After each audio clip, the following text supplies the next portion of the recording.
تحفة رياضية يفخر بها كل أبناء المملكة العربية السعودية الشقيقة، فرحة عاشتها الجماهير الخليجية عامة والسعودية خاصة من خلال افتتاح استاد الجوهرة المشعة، والذي واكبه حدث كبير تمثل بنهائي كأس خادم الحرمين الشريفين. مشاعر الفرح بالنسبة لنا كجماهير كويتية عارمة بالازدهار الرياضي الكبير التي تعيشه الشقيقة الكبرى، لكن تلك المشاعر امتزجت بالحزن وخيبة الأمل عندما تنتقل العيون وتتابع ما يجري في استاد جابر الدولي.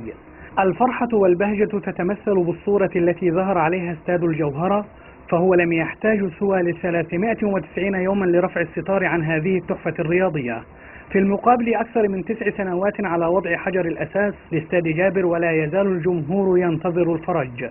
استاد الجوهرة المشعة يمثل نموذجا رائعا للعمل الاحترافي الحضاري بعد أن نفذته شركة أرامكو السعودية في وقت قياسي. في المقابل لا يزال كشف الحساب مفتوحا بالنسبة لتكاليف استاد جابر الذي شيد تحت إشراف وسواعد كويتية، لكنه حتى الآن لم يرى النور.